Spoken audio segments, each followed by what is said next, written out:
शिवाय गुरवे नमः। श्रीमात्रे नमः।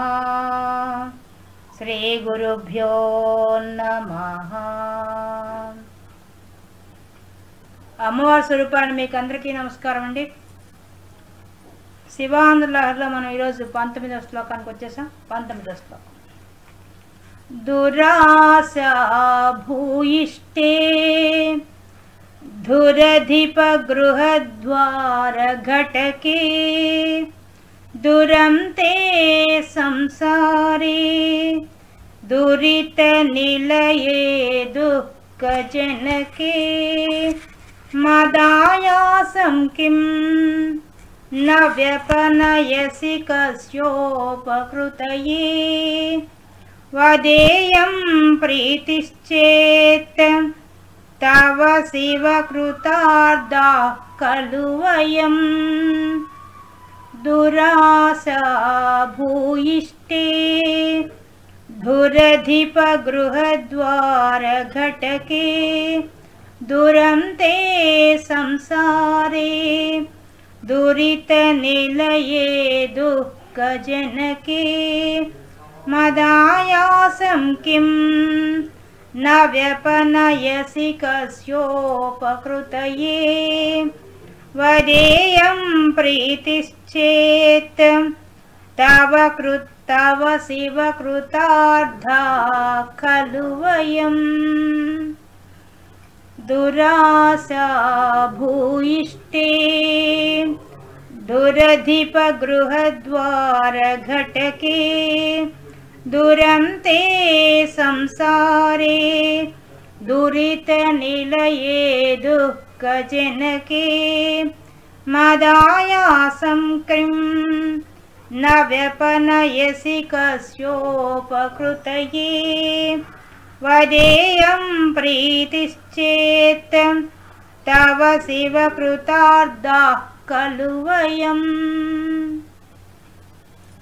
ఈ శ్లోకంలో ఆదిశంకరాచార్యులు గారు సంసారంలో ఉండేవాళ్ళు పడే బాధలు ఎలా ఉంటాయి అనే విషయాన్ని అద్దం పెట్టి చూపించినట్టుగా చూపిస్తున్నారు. దురాశా భూయిష్టే, ఈ సంసారం అనే దాంట్లో అది ఎటువంటిది అంటే ఆ సంసారం దురాశా భూయిష్టే, దురాశతో నిండిపోయింది. మనం చూస్తూనే ఉన్నాం ప్రపంచంలో ఈ దురాశ అనేది ఇప్పుడు కాలం ఇంకా ఎక్కువగా ఉంది. ఆశ ఉండవచ్చు కానీ దురాశ ఉండకూడదు. ఆశ లేకపోతే ఇంకా మనిషి ఏముంది, ఆశ ఉండాలి కానీ అది దురాశ ఉండకూడదు. అంటే ఇతరుల్ని హింసించైనా లాభ పొందాలి అనే అంత దుర్మార్గపు ఆలోచన మాత్రం ఉండకూడదు, అది దురాశ. అటువంటి దురాశతో కలిసింది ఈ సంసారం. మనం గమనిస్తే ఇప్పుడు స్కాములు జరిగేది కానీ కుంభకోణాలు జరిగేది కానీ అవంతా దురాశతో జరిగేవి. వాళ్ళంతా ఏమీ నిరుపేదలు కాదు అవి వాళ్ళంతా బాగా డబ్బున్న వాళ్ళే, అన్ని హంగులు ఆర్భాటాలు ఉన్నవాళ్ళే. వాళ్ళే అట్లాంటి పనులకు పాల్పడుతున్నారు. అంటే ఏంది అర్థం? ఎంతో దురాశ ఉంది, తరతరాలు కూర్చొని తినే అంత సంపాదించుకోని కోరిక ఎక్కువగా ఉంది.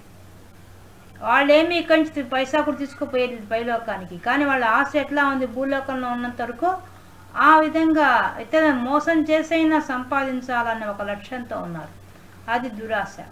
అటువంటి దురాశ భూయిష్టే, ఈ సంసారం ఎటువంటిదట? దురాశతో కూడుకున్నటువంటిదట. ఓ శివ, ఎటువంటిదయ్యా ఈ సంసారం అంటే దురాశతో నిండిపోయి ఉంది. దురధిప గృహద్వార ఘటకే, స్వామి ఇది ఎటువంటిదయ్యా అంటే దురధిప, చెడ్డవాళ్ళైన ప్రభువుల యొక్క గృహము, వాళ్ళ ఇళ్ళ యొక్క ద్వారాల దగ్గర చేరుస్తుంది, ఘటకే చేరుస్తుంది. అంటే ఏంది అర్థం? ఉద్యోగాల కోసమో, సంపద కోసమో, లేకపోతే ఏ రికమెండేషన్ కోసమో మనలాంటి వాళ్ళంతా కూడా ఆ రోజు కాలంలో రాజులు, ఈ రోజు కాలంలో ఎమ్మెల్యేలు, మంత్రులు, ప్రధానమంత్రులు అందరు ఉన్నారు కదా, వీళ్ళందరికీ అర్జీ పెట్టుకుంటుంటాం మనం అంతా. పై పడిగాపుడు కాస్తూ ఉంటాం. మన పనులు కావడం కోసంగా. కాబట్టి అప్పట్లో రాజుడు కాబట్టి దురదీప చెడ్డ ప్రభువులు అని చెప్పాడు. ఇప్పుడు మన పరిస్థితి అంతే. ఎవరు ఎటువంటి వాళ్ళో మనకు తెలియదు. వాళ్ళ దగ్గరికి పోయినప్పుడు ఎవరు లంచాలు అడుగుతారో, ఎవరు ఎట్లా ప్రవర్తిస్తారో మనకేమీ తెలియదు. కానీ అటువంటి వాళ్ళ ఇంటి వాకిట్లు నిలబడాల్సిన పరిస్థితి వస్తుంది. ఎందువల్ల మన యొక్క కార్యాలు జరగడానికి కోసంగా మనం నిలబడాల్సి వస్తుంది. ఈ సంసారంలో ఉన్నప్పుడు ఈ సంసారానికి కావాల్సిన అన్ని ఏర్పాటు చేసుకోవాలంటే ఎవరో ఒకరి సహాయం అవసరం అవుతుంది. ఆ సహాయం అర్థించడానికి ఆ పనులు అయ్యే వాళ్ళు ఎవరుంటారో, అటువంటి అధికారులు ఎవరుంటారో ఆ అధికారులు ఇళ్ల ముందు పోయి పడిగాపులు కావాల్సిన పరిస్థితి వస్తుంది. ఇప్పటికే మనం చూస్తుంటాం కొంతమంది పెన్షన్ల కోసం, ఇళ్ళ రిజిస్ట్రేషన్ల కోసం ఎంతెంత సేపు పోయి నిలబడాల్సిందో ఒకవాళ్ళ దగ్గర పోయేసేసి. అట్లాంటివి ఎన్నో, ఒకటి కాదు ఎన్ని మన ఇంటికి సంబంధించిన విషయాలు అన్నింటికి కూడా చాలా వాటికి మనం పోయి పడిగాపులు కాయాల్సి వస్తుంది. అటువంటి పరిస్థితి ఉన్నదయ్యా ఈ సంసారంలో అని చెప్తున్నాడు. ఓ శివ, అంతేకాదు దురంతే సంసారే, ఈ సంసారం ఎటువంటిదట? దురంతే, దుష్టంతో దుష్ప్రవర్తనతో అంతమయ్యేది. చెడ్డతనమే ఎక్కువగా ఉంటుంది. అటువంటి అంటే చేసే పనుల వల్ల దుఃఖానికి కారణమవుతుంది. అది చెడ్డ తలంపునే కల్పిస్తుంది. అటువంటిది కాబట్టి దురిత నిలయే, ఇది ఎటువంటిది? పాపాలకు నిలయమైనది. అటువంటిది ఈ సంసారం. దుఃఖజనకే, దుఃఖాన్ని కలిగిస్తుందయ్యా ఈ సంసారం. ఇక్కడ చెప్తున్న సంసారం ఏంటంటే పుట్టడం సావడం, పుట్టడం సావడం అనేది సంసారం. ఈ సంసారంలో వచ్చిన తర్వాత మనం ఏం చేస్తున్నాం? పుట్టినప్పటి నుంచి దుఃఖమే మనకి. పుట్టడమే ఏడుస్తూ పుడతాం. ఎందుకు వచ్చాను ఈ భూమి మీదకి అనుకుంటూ. ఇక అక్కడి నుంచి మనకు అన్ని సమస్యలే. ఏమేమి సమస్యలు ఎదుర్కొంటాం మనకే తెలియదు. ఒకటి కాదు, ఒకటి పోతే ఇంకో సమస్య రెడీగా ఉంటుంది. ఈ తీరిపోయిందిలే ఈ సమస్య అనుకోవడానికి లేదు. అలా సమస్యలు వస్తూనే ఉంటాయి. ఒకటి దాని తర్వాత ఒకదాని తర్వాత ఒకటి వస్తూనే ఉంటాయి. అటువంటివన్నీ తీర్చుకోవడానికే మనం సరిపోతుంది మన కాలం అంతా. అది అటువంటిది దుఃఖజనకే, మనకు దుఃఖాన్ని కలిగిస్తుంది. ఈ సంసారంలో ఉన్నంత వరకు మనకు అన్ని బాధలే. సంతోషంగా ఉన్నాం అనిపిస్తుంది, కానీ దాని నీడలోనే దుఃఖం కూడా కాచుకో ఉంటుంది. సుఖం ఉందని పోతాం, సుఖం వెనక నీడలాగా దుఃఖం ఉంటుంది. వాటి కోసంగా మనం పరిగెడుతుంటాం. ఉదయం లేచింది మొదలుకొని రాత్రి పడుకునేదాకా ఈ వేట సాగుతుంటుంది. కానీ ఆ యుద్ధం, వేట కూడా కాదు యుద్ధం, ఆ యుద్ధంలో గెలవడం చాలా కష్టం. కానీ దానికోసంగా మనం ప్రయత్నించక తప్పదు. ఇటువంటిదయ్యా సంసారం. మా సంసారం ఎటువంటిదయ్యా అంటే ఎంత బాగా చెప్తున్నాడు, శివుడికి చెప్తున్నాడు. ఓ శివ, ఇది ఎటువంటిదయ్యా మా సంసారం అంటే దురాశ భూయిష్టే, దురాశతో కూడినది. ఇప్పుడు మనం అందరం చూస్తూనే ఉన్నామండి. ప్రపంచంలో ఉన్న జనం అంతా కూడా ఊరికే కంఫర్ట్గా హాయిగా గడపాలని కంఫర్ట్ జోన్లో ఉండి దానికోసంగా ఏం చేస్తున్నారు? కష్టపడడం అనేది తగ్గించుకొని ఎక్కడెక్కడికో వెళ్ళి కూడా సంపాదించాలని పరిస్థితికి వెళ్ళిపోయారు. అది కూడా ఎలా లగ్జరీ లైఫ్, ఏదో సాదాసీదంగా గడిపోయే లైఫ్ కాదు. లగ్జరీ లైఫ్ కోసంగా ఎక్కువ ఖర్చు పెట్టాల్సి వస్తుంది. ఆ ఖర్చుల కోసంగా ఎక్కువ కష్టపడి ఉద్యోగాలు చేయాల్సి వస్తుంది. వాటి కోసంగా ఎంతో దూరాలు కూడా పోతున్నారు, విదేశాలకు కూడా పోతున్నారు. అలాంటి పరిస్థితి వచ్చేసింది. ఇవంతా ఎందువల్ల వస్తున్నాయి? దురాశ వల్ల వస్తున్నాయి. ఆ ఆశ ఉంటే ఉన్నంతలో సర్దుకొని జీవిస్తారు. దురాశ అయితే ఎక్కడికెక్కడికో వెళ్ళిపోవాలనిపిస్తుంది. దానితోడు అవకాశాలు అట్టే ఉంటాయి. వాళ్ళు దానికి తగినట్టుగా విద్యా విధానం కూడా వచ్చేసింది. దానివల్ల మాకు విద్య ఉంది కాబట్టి మేము వెళ్తామంటారు. దాన్ని మనం ఏం కాదనలేము. కానీ చూస్తే వాళ్ళు మనశ్శాంతిగా ఉంటారా అంటే ఏముంటారో నమ్మకం లేదు. కాబట్టి దురాశ భూయిష్టే, ఆ దురాశ ఎటువంటిదంటే మనకి అది ఇంకా పూర్తయ్యేది లేదు. ఒక్కసారి దురాశ ప్రవేశించిందంటే ఇంక దానికి ఎండింగ్ లేదు. మనం చూస్తుంటాం, ఇంట్లో అన్ని సామాన్లు ఉంటాయి, పోయి షాపింగ్ పోయి అన్నీ కొనుక్కొస్తుంటారు. కొంతమంది ఇంట్లో నగలు ఎక్కువగానే ఉంటాయి, కానీ కొత్త మోడల్ వస్తే కొనాల్సిందే. అలాగే ఇంట్లో సామాన్లన్నీ ఉంటాయి, మళ్ళీ కొత్త మోడల్స్ వచ్చి కొన్ని పాతవన్నీ అమ్మేస్తుంటారు. అలాగే కొత్త డిజైన్స్తో ఉండే చీరలు వస్తే అవి కొనేసి పాతవన్నీ అమ్మేస్తుంటారు. రకరకాలుగా చేస్తుంటారు. అంటే అది ఫ్యాషన్ అనే దాని మీద వెళ్ళిపోతున్నారు. కానీ ఎక్కువగా ఆశ ఎక్కువైపోతుంది. అవన్నీ కావాలి, ఇవి కావాలి, అవి కావాలని వాటి వెంట పరిగెత్తడం జాస్తి అయిపోతుంది. కాబట్టి ఇది దురాశ భూయిష్టే. ఈ విధంగా దురాశ ఉంటుంది మాకు. ఎందుకు? మాకు ప్రపంచంలో ఉన్నంత అన్ని అట్రాక్షన్స్ అన్నీ కూడా మమ్మల్ని ఆకర్షిస్తాయి. ఆకర్షించడం వల్ల మేమేం చేస్తున్నాం? అన్నింటి వెంట పరిగిస్తున్నాం. ఇదే మేము చేసేది అని శివుడికి చెప్తున్నాడు ఆది శంకరాచార్యులు. నిజానికి ఆయన ఒక సన్యాసి. ఈ సంసారంలో ఉండే బాధలేవి ఆయనకు లేవు. కానీ అందరిలో ఉండే బాధల్ని గమనించి మన బాధల్ని ఆయన కనిపెట్టి మన తరపున శివుణ్ణి ప్రార్థిస్తున్నాడు. చూసావా స్వామి, మా సంసారం ఎలా ఉంటుందో, ఇంత భయంకరంగా ఉంటుందయ్యా అని చెప్తున్నాడు. ఇంకా దురధిప గృహద్వార ఘటకే, దానికోసంగా మనము ఎవరిళ్ళకు పోయి యాచించాల్సిన అవసరం లేకుండా బతికాలనుకున్నా కూడా సాధ్యం కాదు. వాళ్ళకు పోయి అడగా వస్తుంది. ఏ కారణానికో మనం గొప్ప గొప్ప పదవుల్లో ఉండే వాళ్ళ దగ్గరికి వెళ్ళి అడగా వస్తుంది, తప్పదు. అప్పుడు వాళ్ళ వాకిట్లో పోయి మనం నిలబడా వస్తుంది. నిజంగా మనకు అది చాలా అవమానంగా కూడా ఉంటుంది. ఒక్కోసారి వాళ్ళు పలకను కూడా పలకరు, వాళ్ళు ఉండే బిజీలో వెళ్ళిపోతుంటారు. అలాంటప్పుడు మనకి ఏదో మనల్ని బాధించినట్టుగా కూడా అనిపిస్తుంది. అటువంటి వాళ్ళు కూడా దుష్టులు, వాళ్ళలో కూడా దుష్టులు ఉంటారు. దుష్టులు ఉంటే వాళ్ళు డబ్బు ఆశిస్తారు, లంచం అడుగుతారు, ఇంకేమో అడుగుతారు, వాళ్ళకి కావాల్సిన స్వార్థం అన్నీ అడుగుతారు. అటువంటి దుష్టులైనటువంటి వాళ్ళ దగ్గర పోయి, అధికారుల దగ్గర పోయి ద్వార ఘటకే, వాళ్ళ వాకిట్లో నిలబడే పరిస్థితి మాకు వస్తుందయ్యా. అది అలా అవుతున్నది. కారణం ఏంటంటే ప్రపంచంలో మేము బతకాలంటే తప్పదు కాబట్టి వెళ్ళాల్సి వస్తుంది. ఇవన్నీ చూడండి, దూ దూ దూ అని అర్థం చెప్తున్నాడు. చెడ్డా చెడ్డా అని చెప్పడానికి దూ దూ పెట్టుకుంటూ వస్తున్నాడు. పోనీ దీనికి ఏమన్నా అంతం ఉందా అంటే దూరంతే, అంతం లేదు. చెడ్డ అంతం ఉంది కానీ మంచి అంతం లేదు. దాన్ని అంతూ పొంతూ లేనిది, అదంతా చెడ్డతనంతో కూడుకున్నది. అటువంటిది ఈ సంసారం. పోనీ అదేమన్నా మనశ్శాంతి ఇస్తుందా అంటే లేదు. దొరిత నిలయే, పాపాలకు నిలయమైంది. పాపాలు చేయడానికి ప్రోత్సహిస్తుంది. ఈ పాప పని చేయి, ఆ పాప పని చేసి సంపాదించమని చెప్పి ఎంకరేజ్ చేస్తుంది. అటువంటి పాప పనులు చేసే పరిస్థితి వచ్చేస్తోంది. దానికి కూడా సంసారమే కారణం. దుఃఖ జనకే, ఇంత మేము పొందింది ఏంది? ఇంత దురాశ చెంది ఇంత గొప్ప గొప్ప పదవుల్లో ఉండే చెడ్డవాళ్ళ దగ్గర పోయి నిలబడి పడిగాపులు గాచి పాపాలు సంపాదించుకొని చేసింది ఏమన్నా సంతోషంగా ఉన్నామా, ఆనందంగా ఉన్నామా అంటే లేదు. దానివల్ల మాకు దుఃఖమే మిగులుతోంది. ఇటువంటిది మా జీవితం. ఓ శివ, చూసావా మా జీవితం ఎంత భయంకరంగా ఉందో? ఇటువంటి దాని గురించి నీకు నేను విన్నవించుకుంటున్నాను. మా పరిస్థితులు ఎలా ఉన్నాయని నీకు విన్నవించుకుంటున్నాను. కాబట్టి మా మీద దయ చూపించు అని అడుగుతున్నాడు. ఒక గుడ్డివాడు ఉన్నాడు. వాడు ఒక గుడి ముందు కూర్చొని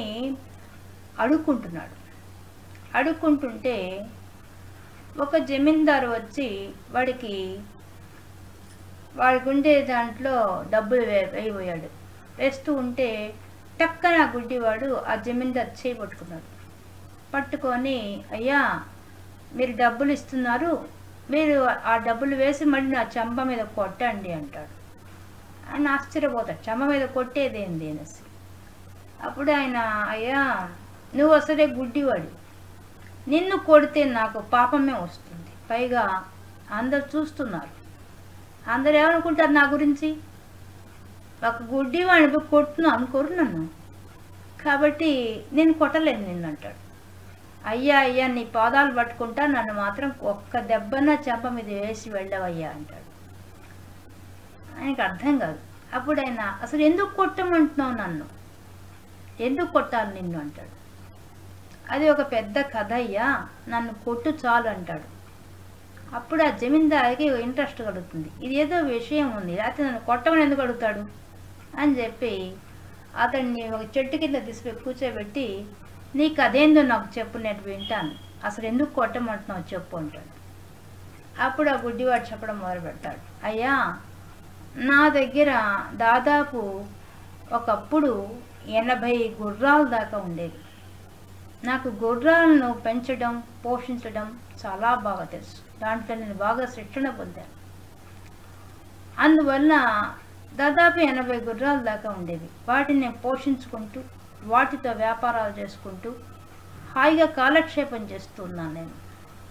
అట్లాంటి నాకు ఒకరోజు ఒక అడవిలో మేము నా గుర్రాలను మేతకు తీసుకువెళ్ళి తిరుగుతూ ఉండగా ఒక సాధువు నా దగ్గరికి వచ్చాడు. వచ్చి ఆయన నాకు చాలా ఆకలిగా ఉంది, ఏమన్నా ఉంటే పెట్టు అన్నాడు. నేను తీసుకుపోయిన రొట్టెల్లో కొన్ని రొట్టెలు తీసి అతనికి పెట్టాను. అతని కడుపు నింపాను. అతడు చాలా సంతోషించి, నువ్వు నాకు ఈ సహాయం చేసావు కాబట్టి నీకు కూడా నేనేమో సహాయం చేయాలనుకుంటున్నాను అన్నాడు. ఏముందయ్యా, నీ కడుపు నింపిందాక నాకు సహాయం చేసేది ఏముంది, నాకు ఈ గుర్రాలతో కాలక్షేపం బాగానే ఉంది, నా జీవితం బాగా జరిగిపోతుంది, ఇంకేం అవసరం లేదు అంటాడు. లేదు నేను నీకు సహాయం చేయాలనుకుంటున్నాను అంటాడు. అనేసి సరే ఏం చేస్తారు మీరు అంటాడు. ఏమీ లేదు, నాకు గొప్ప శక్తి ఉంది, నీకు నేను కనపడ్డ నీ అదృష్టం అసలు. ఎందువల్లంటే నాకు ఒక అంజనం కంటికి పూసుకుంటే ఎక్కడెక్కడ ధనరాశులు ఉన్నాయో నాకు తెలిసిపోతుంది, అవన్నీ నీకు నేను ఇప్పిస్తాను అని చెప్పి అతడు తన కంటికి ఏదో కాటుకు పెట్టుకోగానే అతనికి పక్కనే ఉండే ఒక కొండ, ఆ కొండలో అంతా లోపల ధనరాశులు కనిపిస్తాయి అతని కంటికి. అప్పుడు నేను తీసుకెళ్తాను నిన్ను అని చెప్పి తీసుకెళ్తాడు. తీసుకెళ్ళి ఆ గుర్రాలతో సహా ఆయన పిలుచుకుపోతాడు. తీసుకెళ్ళి ఆ యొక్క కొండ దగ్గర తీసుకెళ్ళేసి ఆయన ఏదో మంత్రం జపిస్తాడు. వెంటనే ఆ కొండ కాస్త రెండుగా చీలుతుంది. దాని లోపలంతా ధనరాశులు ఉంటాయి. చూసావా, ఇగో ధనరాశుడు, నీకు ఎంత కావాలో తీసుకో అంటాడు. వెంటనే ఇతడు అప్పుడు వేసేసి తనకు పట్టినంత, తన గుర్రాల మీద ఎంత పెట్టగలడో అంత గోతాలకు వేసుకొని ఆ గుర్రాల మీద పెట్టేస్తాడు. పెట్టిన తర్వాత ఇదంతా ఆ సాధువు గమ్మున నవ్వుతూ చూస్తుంటాడు. అప్పుడు ఆ సాధువు అన్ని తీసుకుంటూ అయిపోయిందా అంటాడు. అన్నిటినీ నింపేశాను, ఇంకెక్కడ పెట్టడానికి లేదు, ఇంత మించి నేను మోసుకోకపోలేను కూడా, నా గుర్రాలు కూడా మొయ్యలేవు, చాలు ఇంకా అంటాడు. అనేసిన తర్వాత అతడు మాత్రం అక్కడే ఒక చెంబులో ఒక చిన్న భరణ ఉంటుంది, అది తీసి ఆయన తీసుకుంటాడు. తీసుకొని ఇక మళ్ళీ ఏదో మంత్రం చదవంగానే మళ్ళీ ఆ కొండ అతుక్కుపోయిన తర్వాత ఆ సాధువు, ఇప్పుడు పోదాం పదా, నీకు నేను ఇంత సహాయం చేశాను కాబట్టి నాకు నీ గుర్రాల్లో కనీసం ఒక 20 గుర్రాలు, దాని మీద ఉండే ఎంత రత్నరాశులు ఉన్నాయో అవంతా నా స్వాధీనం చెయ్యి అంటాడు. అప్పటిదాకా ఇతనికి ఉన్న ఆలోచన తృప్తిగా జీవించటం. ఇప్పుడు ఒక్కసారిగా అంత ధనరాశులు చూసిన తర్వాత ఇతనిలో ఆశ పుట్టుకొచ్చేసింది. వెంటనే ఇతను ఏమన్నాడంటే, అయినా నేను కదా బస్తాల నిండా నింపింది నేను, తీసుకొచ్చి గుర్రాల మీద వేసింది నేను, అన్నీ చేస్తుంటే నువ్వు గమ్ము నిలబడి చూస్తున్నావు, నువ్వేమైనా శ్రమ పడ్డావా? నువ్వేం శ్రమ పడ్డావు కదా, నీకెందుకు అన్నేసి గుర్రాలు ఇవ్వాలి, ఏదో 10 గుర్రాల్లో ఇస్తాను, 10 గుర్రాల మీద ఉండేది ఆ ధనం ఎంత ఉందో అది తీసుకో అంటాడు. సరే అని చెప్పేసి ఆయన తీసుకుంటాడు. తీసుకొని ఆ సాధువు నవ్వుతూ తీసుకుంటాడు. తీసుకొని ఇంకా బయలుదేరుతాడు. ఇద్దరు బయలుదేరుతారు. ఇతనికి మళ్ళీ ఆలోచన వస్తుంది, అసలు ఆ 10 కూడా సాధువుకి ఎందుకు, అసలు సాధువు ఏం చేసుకుంటాడు, డబ్బు ధనరాశుడు ఏం చేసుకుంటాడు, అసలు ఇతనికి ఎందుకు ఇవ్వాలి అసలు అనేసి మళ్ళీ అతని వెంట పోయి మళ్ళీ అడుగుతాడు. స్వామి, మీకెందుకు ఈ ధనరాశులు ఏం చేసుకుంటావు నువ్వు అంటాడు. నేనేం చేసుకుంటాను, సాధువుని కదా, బీద వాళ్ళందరికీ పంచి పెడతానంటాడు. అంతే కదా నువ్వు చేసేది, ఆ సమయానికి నువ్వు తీసుకోపోవడం ఎందుకు, అదేదో నాకే ఇచ్చేయచ్చు ఆ 10 కూడా అంటాడు. అప్పుడు సాధువు సరే తీసుకో అని చెప్తాడు. తీసేసుకున్న తర్వాత మళ్ళీ వీడికి ఇంకా ఆలోచన పుడుతుంది. అసలు ఆయన అక్కడ దాంట్లో ఒక కూజాలో నుంచి ఒక భరణ తీసుకున్నాడు, దాంట్లో ఏముంది అనేసి ఆ భరణ ఏంది అంటాడు. ఆ భరణ ఏంటంటే అది అంజనం. ఆ అంజనం కంటికి పూసుకుంటే ఎక్కడెక్కడ ధనరాశులు ఉండేది కనిపిస్తుంది అని చెప్తారు.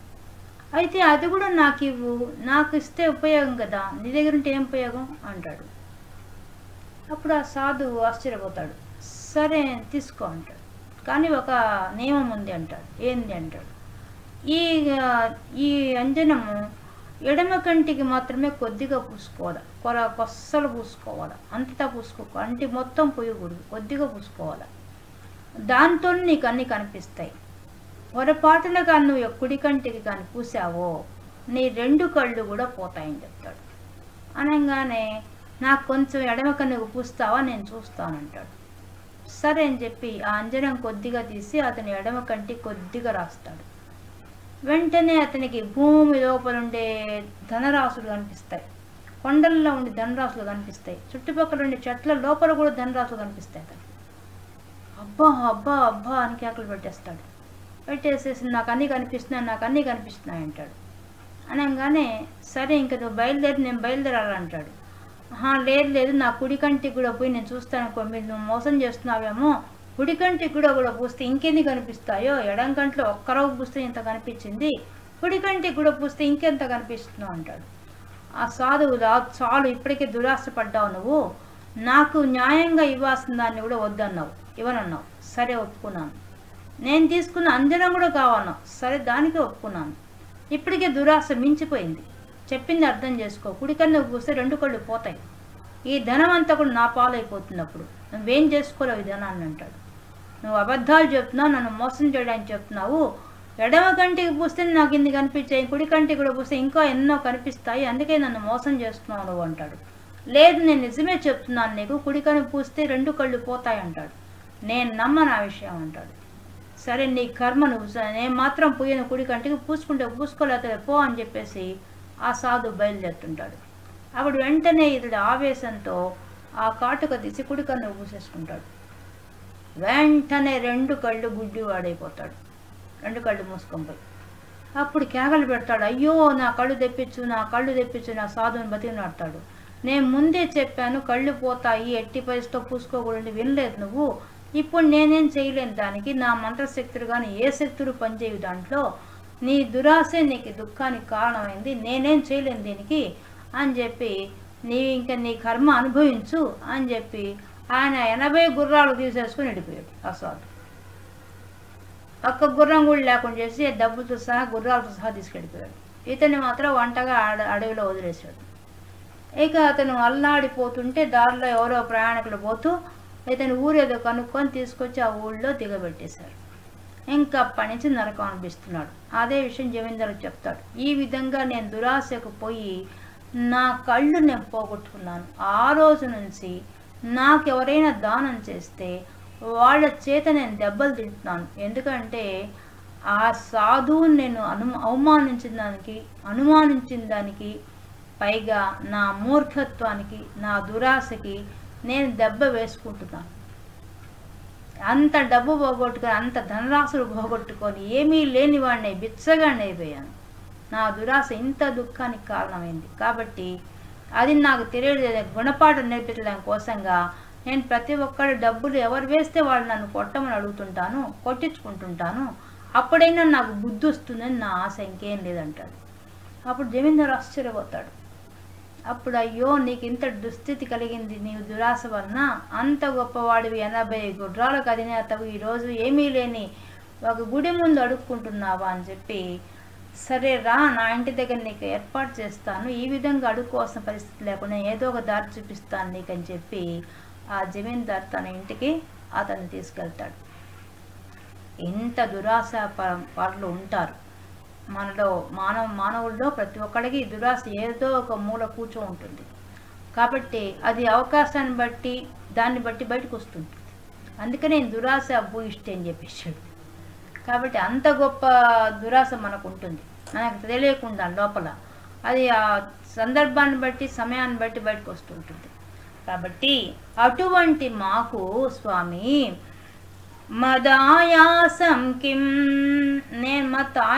నేను ఆయాసపడిపోతున్నా ఈ జీవితంలో, ఆరాటాలు పోరాటాలు యుద్ధాలు చేయలేక ఈ జీవిత పోరాటంలో ఓడిపోతూ ఆయాసపడుతున్నాను.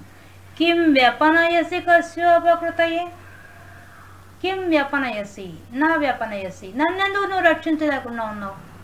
నేను ఇన్ని బాధలు పడుతుంటే, ఇన్ని రకాలుగా నరకం అనిపిస్తుంటే నువ్వెందుకు నన్ను రక్షించడం లేదు? కస్యోపకృతయే, ఎవరి కోసం? ఎవరి కోసం అయ్యా? ఎవరికి ఉపకారం చేయడం కోసంగా నువ్వు నన్ను పట్టించుకోవడం లేదు. కస్యోపకృతయే, ఉపకృతయే, ఎవరికి ఉపకారం చేయాలని చెప్పేసి నీవు నాకు ఇంతటి కష్టాన్ని కలిగిస్తున్నావు స్వామి. నువ్వు అనుకుంటే ఎంతసేపు ఇవి తీసేయడం? నువ్వు అనుకుంటే నాకు దురాశ తీసేయగలవు, పాపాలు తీసేయగలవు, మళ్ళీ ఒక దుష్ట ప్రభువుల దగ్గర నిలబడాల్సిన పరిస్థితి నాకేం రాదు. ఆ దురంతం పోతుంది, ఆ పాపాలు పోతాయి, ఆ దుఃఖం పోతుంది, అన్నీ పోగొట్టగల శక్తి నీకు ఉన్నప్పుడు నువ్వెందుకు నన్ను పట్టించుకోవడం లేదు? ఏంటి దానికి కారణం? కస్యోపకృతయే, ఎవరికో ఉపకారం చేయాలని చెప్పేసి నీవు నా పట్ల ఎంత నిరాధారణంగా ప్రవర్తిస్తున్నావు నాకు అర్థమవుతోంది. వదేయం, వద, చెప్పు, చెప్పు ఓ శివ, చెప్పు. ఎవరి మీద ఒక దయతో నువ్వు ఎవరికి ఉపకారం చేయాలని చెప్పి నన్ను ఇంత బాధ పెడుతున్నావు నా జీవితంలో?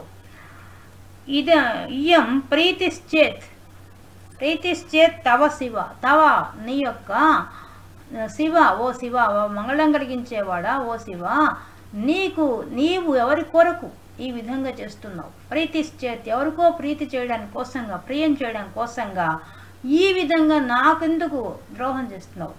నన్నెందుకు పట్టించుకోవడం లేదు? అయినా నాకు అర్థమైందేలే, కృతార్థ కలువయం. కానీ నేను కృతార్థుని అయిపోయాను, నేను కృతార్థుని అయిపోయాను కదా అన్నాడు. ప్రశ్న ఆయనే, జవాబు ఆయనే. ప్రశ్న ఏంది? నన్నెందుకు రక్షించడం లేదు? జవాబు ఏంది? నువ్వు ఎవరికో ఉపకారం చేయదలుచుకొని నన్ను పట్టించుకోవడం లేదు. మళ్ళీ వెంటనే ఏమంటున్నాడు? అట్టయితే నేను కృతార్థుని అయిపోయాను. ఎంత స్థాయిలో ఆలోచిస్తున్నాడంటే ఆయన అంత స్థాయిలో ఆలోచిస్తున్నాడు. మనలాంటి వాళ్ళమైతే ఈ ప్రశ్న వేసి ఆగిపోతాం, కానీ ఆయన ఆలోచించాడు. కస్య ఉపకృతయే, కా అంటే బ్రహ్మ, బ్రహ్మదేవుడికి ఉపకారం చేయడానికి కోసంగా నీవు నా గురించి పట్టించుకోవడం లేదు. ఇప్పుడు నాకు అర్థమైపోయింది. ఆ బ్రహ్మదేవుడు నా నోటి మీద ఏం రాశాడు? దైన్యం రాశాడు. కాబట్టి నువ్వేం చేస్తున్నావు?